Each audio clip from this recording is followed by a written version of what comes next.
hoje, nessa casa, sendo recebidos por vocês, né? E na companhia dele é algo realmente indescritível. Mas o Hélio Ribeiro, ele é natural de Niterói, Rio de Janeiro. Ele foi presidente da Federação Espírita do Estado do Rio de Janeiro durante 3 mandatos.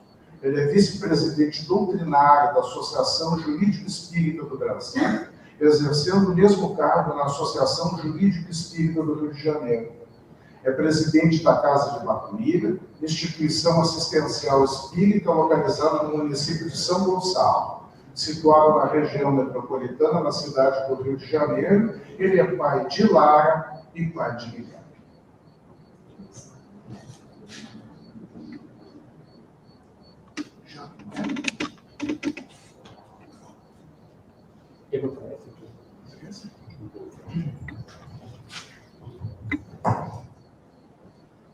Meus irmãos e minhas irmãs, muita paz a todos. É um prazer revê-los. Já há muito tempo que eu não venho aqui na região do litoral gaúcho, então para mim é uma alegria muito grande. Desde o ano 2000, a convite da Gladys, nós comparecemos a esse estado e já recebi o título de caiúcho, tanto que eu venho para cá. E aqui eu começo a falar um pouco também com o sotaque daqui. Tem hora que eu não consigo nem saber como é que eu falo direito, né? Mas eu acredito que o modo de eu falar no Rio de Janeiro não vai incomodar os vossos ouvidos. Então, para mim, é um prazer imenso revê-los, conhecê-los e estar falando com um público muito seleto. Um público daqueles que assumiram ou estão assumindo o compromisso de trabalhadores espíritas. É algo extremamente grave, espiritualmente falando, e traz para nós algumas reflexões, e nós vamos fazer um passeio sobre esse assunto, e como já fazem 7 anos que eu venho aqui, vamos falar até 11h30, foi o nosso combinado. A gente não vai olhar relógio, não tem relógio para me olhar, vamos falando, né? Até onde a garganta permitir. Mas vamos começar fazendo uma reflexão sobre o nosso envolvimento com a doutrina espírita e a doutrina espírita em nós. O primeiro passo é quando a gente é convidado a ir a uma casa espírita ou um evento espírita, e ali acontece o primeiro contato com o movimento espírita e, consequentemente, com a doutrina espírita. E aí achamos interessante o modo de ser, como que agem os espíritas, e começa a despertar em nós a curiosidade de conhecer um novo modo de entender o divino e uma nova religião que é completamente diferente das religiões tradicionais. E isso mexe um pouco porque nós começamos a frequentar, e o dia que a gente não vem, esse primeiro período, que é um período do conhecimento primeiro, é o período que antecede o segundo, que é o do encantamento. É o primeiro período do conhecimento. Então a gente vem e começa a ouvir. Começa a ouvir, e aquele que já tem uma experiência religiosa nessa encarnação, descobre logo de imediato que a doutrina espírita tem um compromisso com Jesus. É inquestionável isso. E daí a gente começa a entender que a casa espírita, diferente de outras concepções religiosas, não tem nenhum ritual externo. Não tem nada que possa, de alguma forma, caracterizar como um ritual de iniciação. Eu combinei com o Cláudio, nós vamos contar 725 casos, e o primeiro foi quando eu era bancário. Era bancário de um banco que começou no Paraná, e depois ele desencarnou e reencarnou como um outro banco, e hoje ele foi incorporado pelo Bradesco. Então, estou falando do Bamerindos, que só quem tem 50 anos para cima vai saber o que é. Então, eu era bancário e fui para o departamento jurídico, e tinha um colega que se casou. Eu fui à festa dele, casamento, foi muito bacana. A esposa, muito amiga, a gente fez amizade. Passado um mês, ela me ligou. A minha mesa do lado da dele. E ela falou assim: não fala que sou eu. Aí eu, aham. Aí ela falou assim: eu sei que você frequenta um lugar. Ela é do tipo daquelas pessoas que tem medo de falar centro espírita. Você frequenta um lugar, mas eu sou católica, mas eu acredito muito nessas coisas. Isso me deixa chateado. Eu falo dessas coisas, faz assim com a mão, fica parecendo assim, o caldeirão da bucha, né? Mas ela continuou. É que o meu marido, que senta ao seu lado, aí eu olhei para ele, não, fica tranquilo, é da agência Tribobó, era uma agência que tinha problema demais, ele não quer nem saber se Tribobó. Aí ela continua a falar, nós estamos casados há um mês, mas ele todo dia para no bar da esquina e pega uma cerveja. Ele não consegue chegar em casa sem beber cerveja. E ele já não contra. Então, eu estou muito preocupada. E eu conversei com uma grande amiga que me disse que ele pode dar com um encosto. E lá onde você frequenta, resolve essas coisas. Leva ele lá.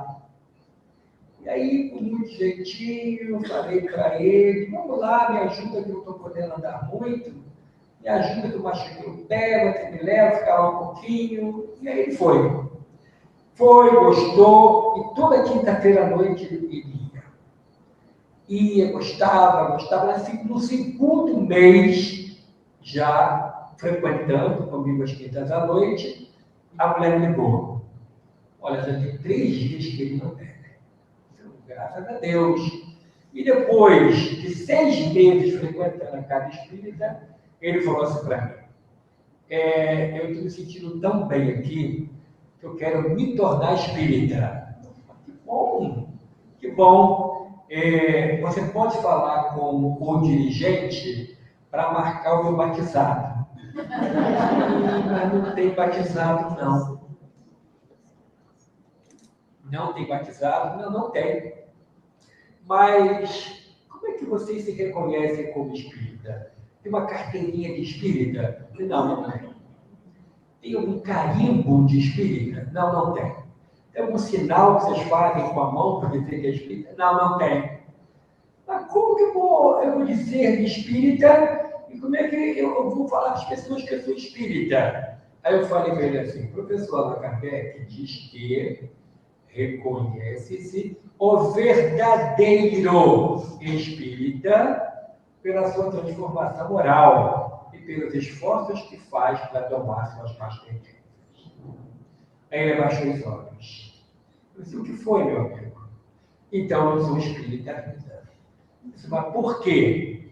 Porque minha transformação moral está só no começo. Parei de beber. Mas eu acho que a transformação moral tem que ser maior. Eu disse: não. Se você já parou de beber, já reconhece os seus defeitos, você vai fazer uma seguinte experiência. Entra no banheiro, tranca a porta, olha para o espelho e fala assim: tu é vaidoso. Não vai esperar o espelho responder. Mas você olha nos seus olhos e repete, para ver o que você vai falar para você. E daí você fala: eu sou egoísta. Porque o orgulho e a vaidade são os maiores entraves do desenvolvimento do espírito na Terra. E aí você vai fazer uma análise da sua personalidade. Se você já estiver no caminho da luta interna para mudar para melhor, você pode ser esse espírita. Aí ele voltou no início. Mas não tem nem um anel. Não tem anel de espírita. Não tem, porque você vai se reconhecer e as pessoas vão dizer que você está diferente com a sua mudança. Igual aquele casal que, como a grande maioria dos casais, de vez em quando tem uma DR, né? Tem aqueles problemas. Ela não frequenta lugar nenhum, mas ele começou a ir ao centro espírita. E uma vez por semana ele ia. E ele começou a ficar melhor. E aí ele chega em casa, no dia que era para ir ao centro espírita, ela fala assim: ué, você não foi lá hoje não? Vai lá porque você está voltando melhor. Ou seja, são os outros que dizem de nós. Então, a nossa carta de apresentação é o julgamento alheio. O que os outros dizem de nós? Nós melhoramos em casa, no trabalho, na via pública? Então, o primeiro momento é do conhecimento. O segundo é do encantamento. A gente frequenta, depois a gente passa a achar que a reunião pública é pouco. E o Centro Espírita anuncia o começo de um curso de estudos, um grupo de estudos novo para iniciantes, as pessoas que não conhecem. Lá na nossa casa, ou melhor, numa casa anterior, na Federação Espírita, nós adquirimos o hábito de criar um pré-EST, antes do EST, para a pessoa saber a panorâmica geral do que é o Espiritismo. Então, eram 6 meses, um encontro semanal de 1h30, para alguém falar sobre a doutrina espírita, sobre o professor Allan Kardec, os pontos básicos da fé espírita, e depois, quem quisesse, aí ele entrar no ESG. E aí, nesse momento em que você começa a frequentar os grupos de estudo, você fica encantado, porque é algo tão racional. Tudo aquilo que te falam, tudo aquilo que você lê em O Livro dos Espíritos, cala tão fundo dentro de você, que você, meu Deus do céu, era isso que eu estava procurando. Era isso que eu precisava, porque é tão lógico o ensinamento espírita que mexe em nós. Então, o período do encantamento é quando você fala assim: todo o encontro de hoje é para ela tinha que estar aqui. Ainda não é para nós estamos ainda achando que é o outro, né? Quando vai para a terceira fase? É quando a gente permite ter a doutrina espírita entre nós. Só quando nós permitimos. Então, é um momento pessoal. É você que vai abrir a porta do seu coração, do seu entendimento, para que a doutrina espírita entre em você. É diferente de você entrar para a casa espírita, é diferente de você começar a frequentar a reunião, frequentar o grupo de estudo, que até então você pode estar impermeável. Você pode estar na chuva ou guarda-chuva. Mas quando você se permite que ela entre, aí ela faz uma revolução mansa e pacífica em você. Você começa a mudar. Começa a mudar. E você começa a entender que a doutrina espírita é uma bênção em sua vida. Porque te ensina tanta coisa que você não aprende fora. Te dá tanta certeza por um encadeamento lógico de que a morte não existe, a vida continua, os desencarnados podem se comunicar conosco, a reencarnação é um fato. O conhecimento espírita tem um lastro científico, de tal modo que quem chega nesse terceiro momento, quando você permite que a doutrina entre em você, aí você pode dizer aquilo que Paulo de Tarso falou. Quem conhece Jesus, nova criatura é. Quem permite que a doutrina espírita entre em você, nova criatura é. Não tem como você não mudar. Mas o terceiro passo demora. É só quando você deixa. Algumas pessoas é rápido. Outras demandam tempo. Porque tem que deixar práticas milenares. Práticas que muitas vezes as facilidades da vida não nos permitem mudar. Não existe prova mais difícil para o espírito do que aliar poder com dinheiro. São dois fatores que impulsionam o espírito para a derrocada. Porque quem tem poder faz assim e o concorrente, o inimigo, o adversário, tem o CPF cancelado. Quando, no olhar, você decide a vida do outro, o futuro do outro, a alegria do outro, com muito dinheiro, você pode comprar muita coisa, inclusive aquilo que é inconfessável. Agora, não é todo mundo. Existem espíritos que passaram pela Terra e que conseguiram superar. Quer ver um exemplo? A rainha Santa Isabel da França, uma mulher muito, Santa Isabel de Portugal, uma mulher muito rica, era rainha. E, ao mesmo tempo que era rainha, ela se preocupava com os pobres. De noite, ela botava uma roupa de serva, ia na cozinha do palácio em Lisboa, enchia o avental de pão e saía nas noites frias de Lisboa, de forma anônima, para alimentar os pobres que nada tinham. Foi descoberta. E aí falaram para o rei e montaram uma cilada. E ela foi pega com o avental cheio de pão. Ela foi uma das mentores de Chico Xavier. E ela, questionada pelo rei, o rei disse para ela: "Que leva-se aí, rainha? Rosas, excelência. Rosas no inverno de Lisboa? Sim.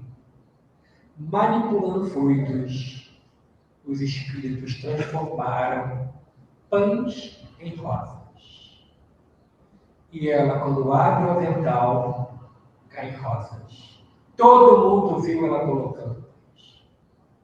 E ali ela ficou respeitada. A doutrina espírita explica pela manipulação de fluidos. A Igreja de Roma diz que foi um milagre. Não desmerecendo ninguém, cada um entende de acordo com o que quer. Mas também tem o rei São Luís da França. O rei São Luís, na verdade, houveram 17 Luíses, 800 anos, a família Capeto governou a França. A Luís I ao Luís XVII. Então, é um festival. Estou falando do nono. Luís IX assumiu o trono com 19 anos. E já há 2 gerações, o seu avô rompeu com uma tradição que dizia que, na Sexta-feira Santa, o rei da França, que segundo o entendimento dos franceses, todo rei francês, ele era escolhido por Deus e ele tinha que ir na catedral da cidade de Reims para ser ungido com óleo santo. Que, segundo a tradição, uma pomba trouxe no seu bico uma pequena ânfora com óleo. E esse óleo é colocado na testa de todo o rei da França. E o rei Luís IX resolveu trazer essa tradição de volta, porque dizia que, na Sexta-feira Santa, os doentes deveriam ir ao palácio e o rei deveria beijar as suas feridas, porque Deus iria curá-los. O avô disse que era um absurdo isso, rompeu, o pai dele também rompeu, mas ele, quando assumiu o trono, disse: na próxima Páscoa, traga os doentes. E sexta-feira santa, na porta do palácio, uma multidão.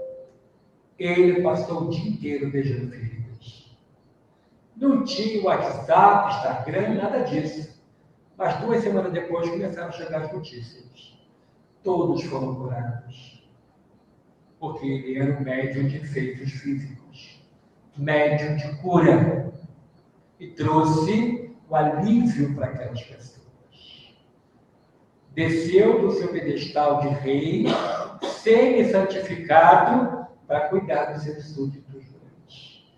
Dois exemplos de pessoas ricas e com poder, mas conseguiram superar essa prova.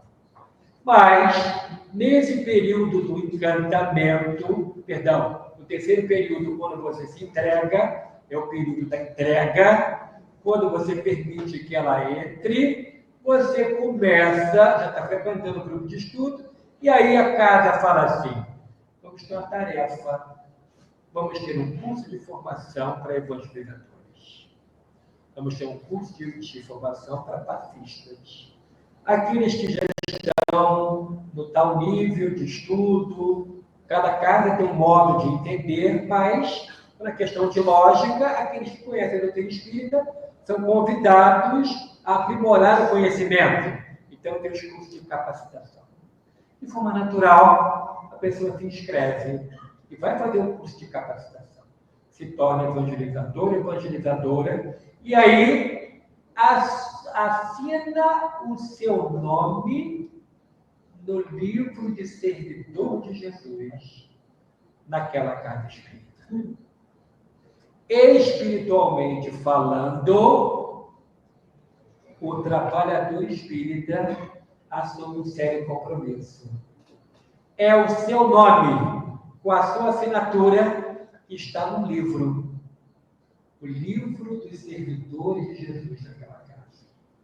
E aí inicia esse trabalho. E aí vem as primeiras provas, os primeiros testes. E é aquilo que começa a rondar o trabalhador espírita. É para ver até onde nós entendemos a proposta espírita, até onde nós conseguimos entender o chamamento. Esse é o quarto passo da doutrina espírita em nós. Quando o espiritismo sai de nós e nós conseguimos e começamos a conjugar o verbo renunciar. Renuncio uma manhã de sol para ir no encontro de evangelizadores que vai acontecer numa cidade, 2 horas aqui. Vamos ter uma palestra, ter novos ensinamentos. Vai ser interessante. Então, aquela manhã de sol na praia, renunciei, porque fala bem de mim primeiro o meu compromisso. E Emmanuel, através de Chico Xavier, no livro Religião, na página Religião Espírita, ele diz que espírita é o nome do teu nome. Então, não é o médico espírita, é o espírita médico. Não é um advogado espírita, é o espírita advogado. Não é um motorista espírita, é o espírita motorista. O nome do teu nome vem na frente.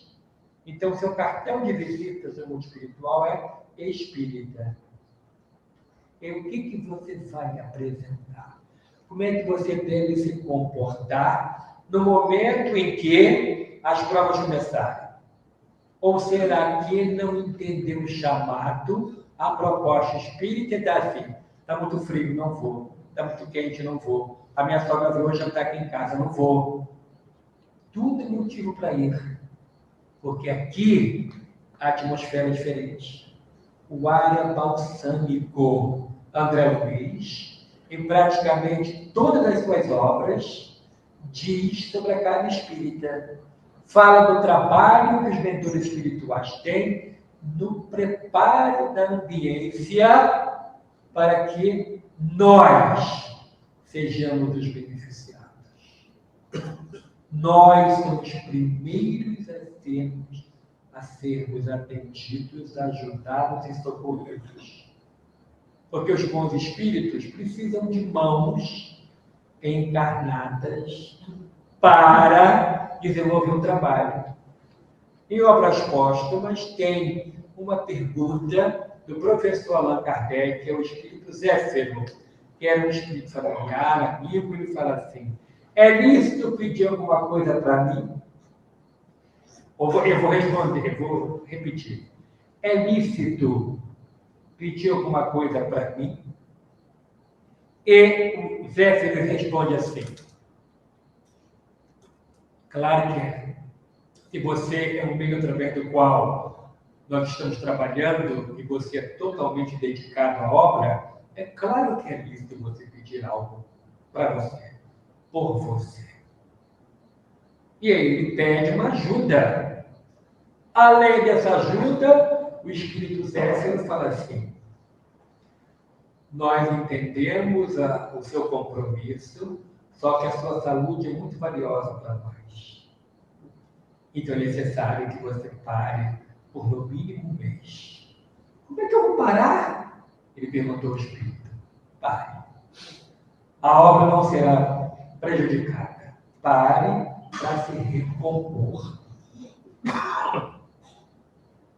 E o que eu vou fazer nesse um mês? Descansar. Mas eu não tenho dinheiro. Tu tens amigos. Nessa reunião pequenina, com poucos participantes, tinha um amigo dele que tinha uma casa na praia, não é de todos, mas tinha uma casa na praia, lá na costa atlântica, na Bretanha, e era um amigo que tinha dinheiro. Quem tem amigos tem tesouro. E esse amigo falou assim: eu escutei o Espírito falando para você. Então, está aqui a chave de casa, a despensa está cheia, tem uma moça que cuida da casa, vai fazer comida para você, está aqui a passagem de trem de ida e volta. Faz a sua mala e vai. Ele tinha que cumprir a ordem do Espírito Superior. Arrumando a mala, ele coloca mensagens psicografadas, alguns apontamentos seus, e uma malinha de roupa. Foi. A casa era tão perto do mar que ele dormia escutando as ondas. Que é coisa mais gostosa que isso. Escutar as ondas do mar. E ele dormia assim, só que descansando durante um mês e com base nas bem-aventuranças do Novo Testamento, o professor Allan Kardec escreveu o Evangelho segundo o Espiritismo. Descansando, ele trabalhou. Sabia, Eduardo, que foi assim que ele fez? Um mês descansando, ele reuniu todas aquelas mensagens que ele tinha. Ele não tinha recorte de cola, não. Era na mão, ele escreveu. E chegou de volta, estava aquele bodeiro esperando ele, e discretamente, pertinho, estava o editor. E ele passa assim, discretamente a bolsa, e ele falou: o que é isso? Fica tranquilo, vamos para casa. Era os originais do Evangelho segundo o Espiritismo. Descansando, ele deixou para nós o farol. O Evangelho é o farol. E lá no Evangelho, no capítulo 17, e se não me engano, no item 13, tem uma frase que eu tirei essa frase e coloquei no rodapé do jornal O Espírita Fluminense, que é o jornal da Federação Espírita do Estado do Rio de Janeiro, que eu presidi por 3 mandatos. Um período muito difícil, que foi da unificação do movimento espírita fluminense. E lá no rodapé, a frase que eu tirei é assim: temei conservar-vos indiferentes. Quando puderdes ser útil, tenha medo de você. Quando você puder ser útil, você se torna indiferente, o seu coração fica gelado, você só pensa em você, eu, os meus problemas, os problemas dos meus. Quando, na verdade, quando nós nos tornamos tarefeiros espíritas, nós temos a plena convicção de que todos nós somos irmãos. Todos nós somos filhos do mesmo Pai. Todos nós merecemos socorro e ajuda.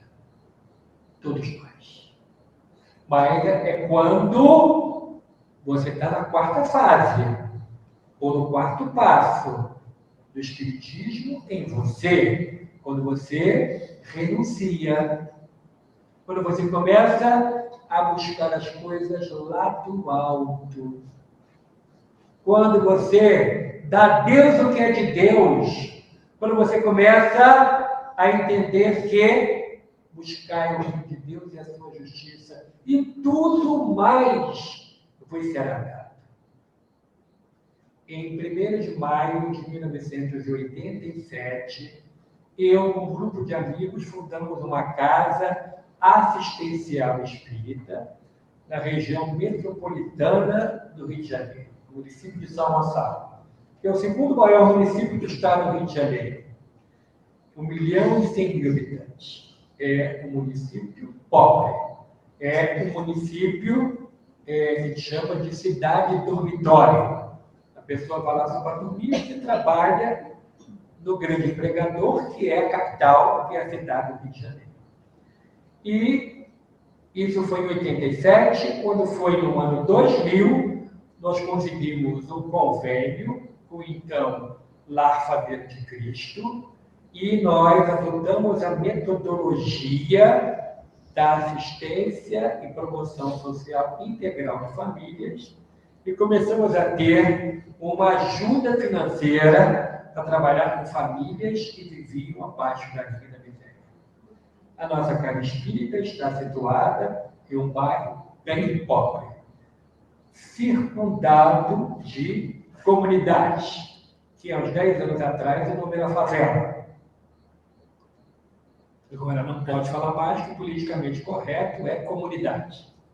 Então, as famílias, segundo essa metodologia do Lar Fabiano de Cristo, elas são visitadas. O grupo vai visitar as famílias, faz uma entrevista, faz uma lista do que a família tem, inclusive de móveis, pergunta sobre as crianças, faz uma anamnese daquela família. E as famílias em situação de maior vulnerabilidade são aceitas. Hoje temos 65 famílias. Já se passaram 25 anos desse trabalho que foi implementado. 65 famílias que vivem em situação de penúria completa. Eles têm 5 anos para saírem da miséria absoluta e passarem para uma situação digna. E nós damos ajuda. De que forma? Ficamos com as crianças no contraturno escolar. E com isso tiramos as crianças do convite do tráfico. E as crianças que não estão ainda na idade escolar, às 2 a 5 a 4 anos, eles ficam o período inteiro conosco, possibilitando que a mãe vá conseguir um emprego. Capacitamos as mães para o mercado de trabalho, com aquilo que antigamente chamava manicure e pedicure, e hoje é embelezamento de mãos e pés. Pelo menos no Rio de Janeiro se fala assim. É mais chique, né? E também fazemos a capacitação para a costura industrial, porque São Gonçalo tem uma vocação industrial para isso. Tem diversas oficinas onde se faz o fechamento das roupas. Vem das grandes indústrias, cortadas, e vai para aquelas máquinas da reta, overlock, e se faz o fechamento das roupas. Ensinamos as mães a trabalhar nas máquinas de costura industrial. E também a cozinha industrial, porque nós servimos de 100 a 110 refeições por dia das crianças, voluntários, funcionários que ficam conosco. Então, elas aprendem a fazer comida em larga escala. E São Gonçalo, como diversas cidades do Brasil, tem o self-service. Em qualquer lugarzinho tem. Aonde até 11 da manhã o cozinheiro tem que colocar no mínimo 14 opções naquilo que vai ser servido, vai ser vendido. Então, elas aprendem também. E com isso, elas saem do círculo vicioso da cesta básica e de pedir. Porque o que elas querem não é pedir, não é nada dado, é trabalhar e conseguir o salário. É isso que elas querem. Porque não existe pai, existe mãe. É mãe que é pai. Porque o pai só faz o filho e vai embora. É a nossa realidade lá. Não sei se é aqui nas comunidades carentes aqui é assim, mas lá é assim. Mais de 90% não tem a figura do pai em casa.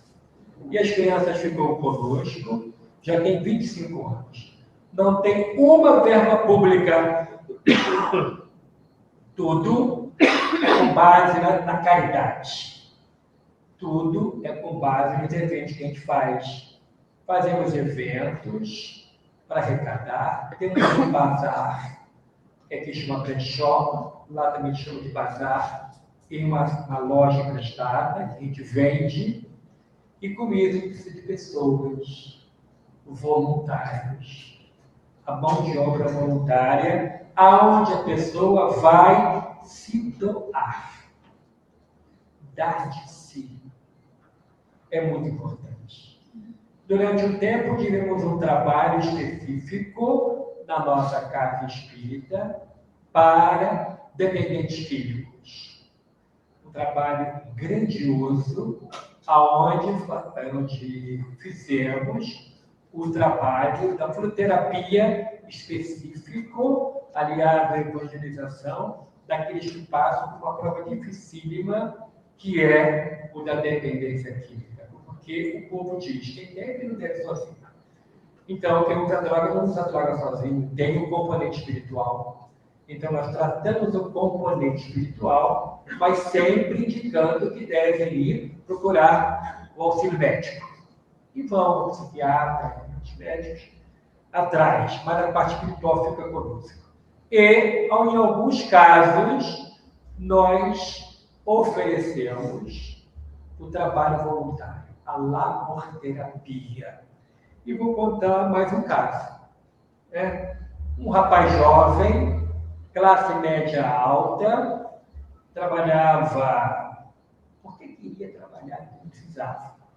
Mas o pai era dono de uma rede de loja de roupas esportivas, e ele trabalhava no shopping, bem pertinho da casa espírita, e ele descobriu que ele era um dependente, ele não conseguia parar de usar. Ele tão rico, tanto dinheiro, que ele ligava para o disque drogas e ia numa forma de pizza, ia droga para ele. 28 anos, mas ele estava deteriorado. E aí ele foi à casa espírita, iniciamos o tratamento espiritual e perguntamos a ele: como é que é o seu dia, a sua rotina? Ele falou: eu tenho 2 anos de almoço, que eu sou gerente aqui de uma casa, de uma loja aqui perto. Então você pode vir na hora do almoço aqui, essas 2 horas, 2 vezes por semana, que tal? Posso. Então venha para lá por terapia. E o que seria? Aqui nós temos, no mínimo, 120 pratos para lavar. Então, eu vou te dar a oportunidade de você vir para a pia-terapia. O que é pia-terapia, seu Hélio? Você vai ver. Ele vai te implantar. E ele foi. E chegou, e lá todo mundo já sabe que ele é paciente em tratamento, e chegou funcionário da cozinha, eu vi, já sei, terapia, né? O ele falou, né? Falou. É aqui, ó. A pia está aqui. Eu começo com aqui um avental, todo arrumadinho, homem cheio de dinheiro, todo de grife, botou um avental. E eu, como é que eu faço? É muito fácil. Abre a torneira, molha a esponja, um pouquinho de detergente, o prato já foi limpo, tirou os excessos, então vai. Coloca embaixo da água e vai. Cuidar com a água. A água no mundo está acabando. E aí começou. Depois de lavar sem prato, ele estava já arrasado. Acabou? Não. Tem um fogão industrial. 2 metros por 1,20. O senhor limpar. Como é que faz? É facinho. Todo dia se limpa. Acabou? Não, tem as panelas dessa altura. Dá para brincar de pique-esconde dentro. Aí ele foi brincar. Passado 3 semanas, ele mandou uma mensagem para mim. O seu eu quero lhe agradecer. Que bom! Como é que você está indo no seu tratamento? Durante aquela 1h15, ele contou os minutos, que eu fico na pia-terapia, eu não penso na droga. Não tenho tempo. Eu não posso deixar nenhum prato cair. Eu fico atento àquilo ali. Então, 1h15 que eu estou liberto. E aí, ali iniciou o recomeço dele. Então, quando o assunto é o compromisso do tarefeiro espírita, nós devemos lembrar de Ananias. Logo depois que Paulo de Tarso viu Jesus na entrada da cidade de Damasco, ele caiu no chão. Foi conduzido a uma hospedaria na cidade de Damasco, na rua direita. Ananias já tinha seguido para Damasco antes. E Jesus, no fenômeno da voz direta, aparece ou se torna audível e fala assim, Ananias, no quarto que ele estava. Ananias olha e não vê Jesus, mas escuta a voz que ele reconheceria em qualquer lugar. E ele fala assim, eis-me aqui, Senhor. O trabalhador espírita é assim, eis-me aqui. Porque ele sabe que o trabalho é um remédio para ele. A vida casa espírita é a luz dos olhos dele. Os minutos que ele está aqui dentro é terapia para ele. Esquece de tudo quanto é problema que ficou do portão para fora, porque aquele é servidor de Jesus. Ele trabalha com muito carinho naquilo que lhe é determinado. E aqui ele sabe que não tem lugar, não tem espaço para vaidade, para orgulho. Então aqui, quando ele chega à tarefa de participante da reunião mediúnica, ele continua nas outras tarefas, desde que o horário seja compatível. Ele continua na evangelização. Se tem sopa para a evangelização, para as pessoas que vivem em situação de rua, ele continua trabalhando. Ele chega mais cedo e varre o centro espírita. Ele passa o pano no chão. Porque aquilo para ele é importante. Não importa se é tarefa dele ou não. Tem que se fazer, faça agora. Porque existem diversas leis dentre o mundo dos encarnados, que é da observação da própria natureza. Né? E observando o comportamento humano, eu, um simples estudante do Espiritismo, eu descobri pela minha própria vida que o depois não existe. Eu falo assim, fulano, vem aqui, você pode fazer isso para mim? Depois eu faço, depois eu vou, depois eu vejo. É uma coisa que falar. Não me chegou para isso. Eu não quero, eu não vou ver isso. Então é para fazer, faz agora. Porque os minutos não voltam. Os dias não voltam. E subindo a escada, Cláudio me falou, que eu não sabia, os segundos não voltam atrás.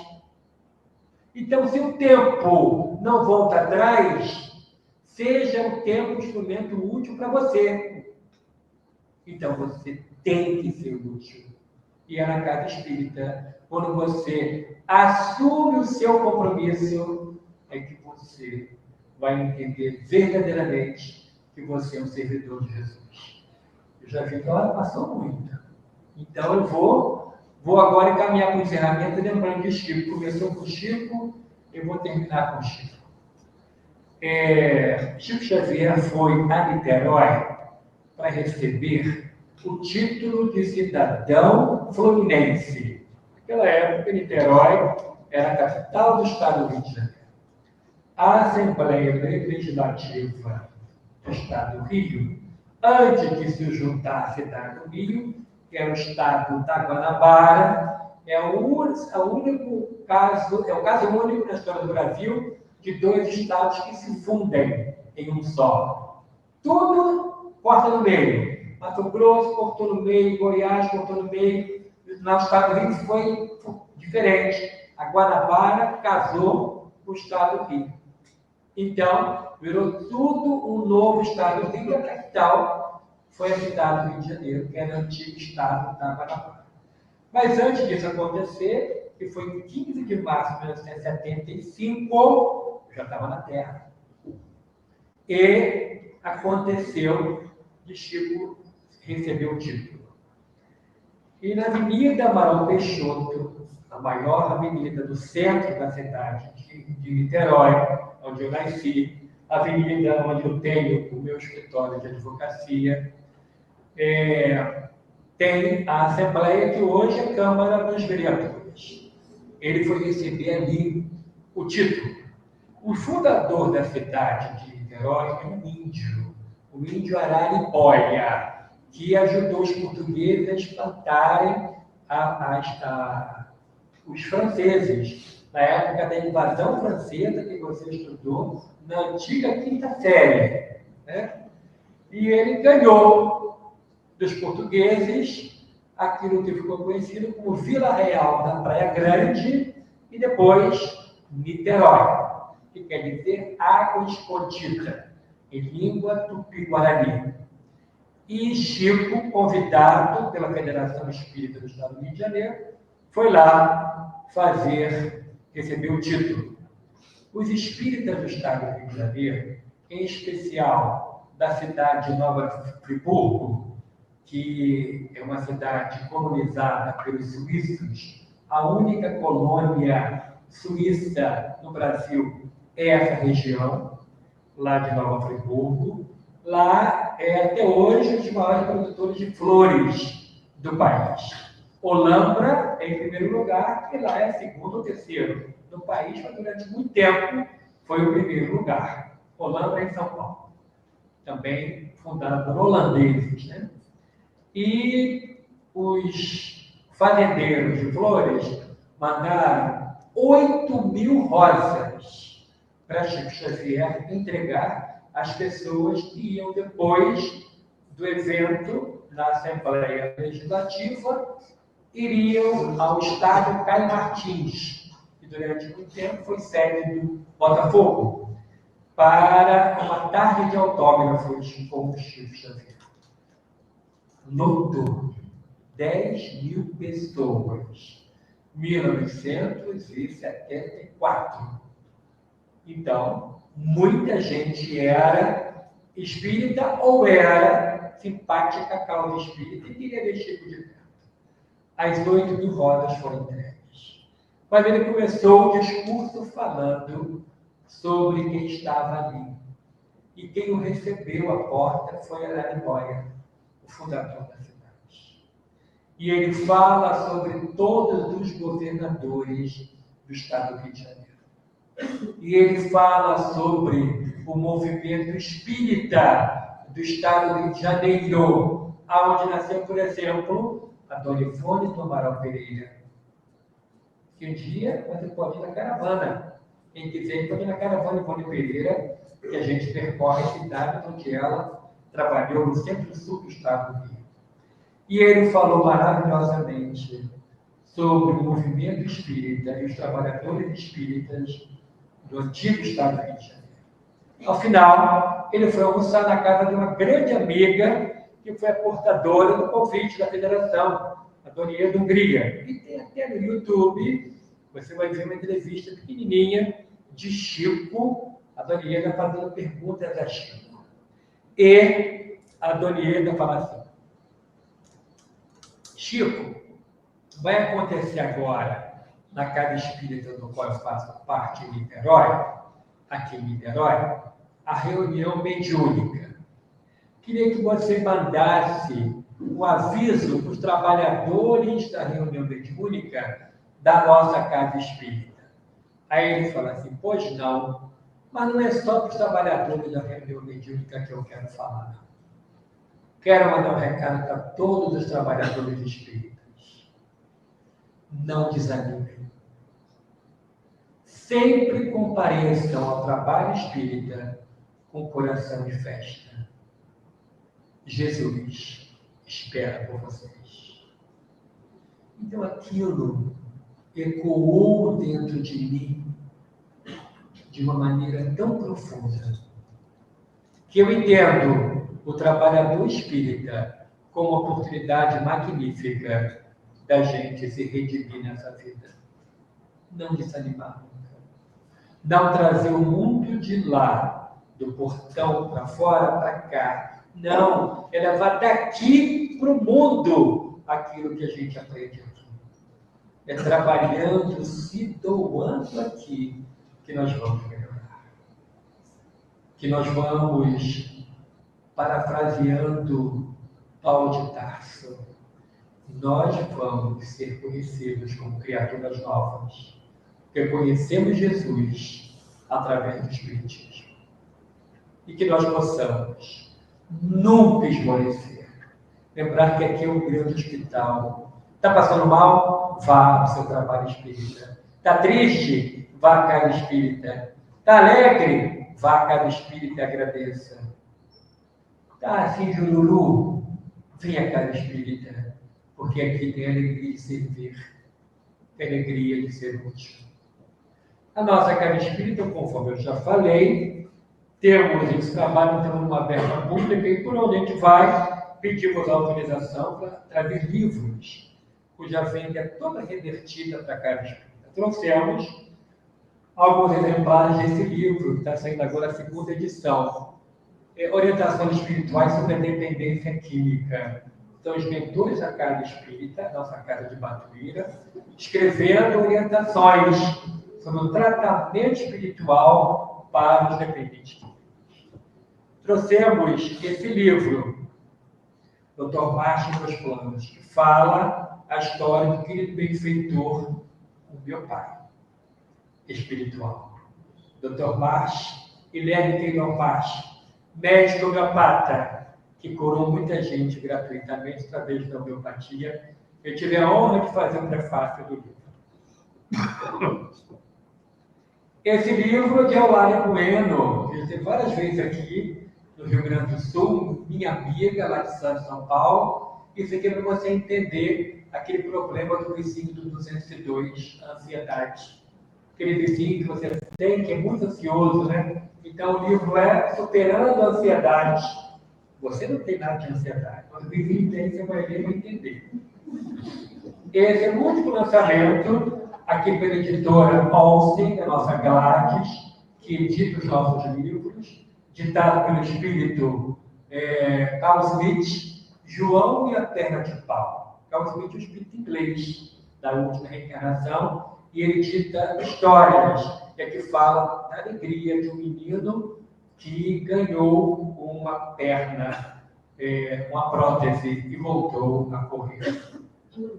E aqui, nos Lagos da Escócia, ele fala sobre a formação de família pela adoção. Ninguém é filho de ninguém por acaso, ninguém é pai de ninguém por acaso.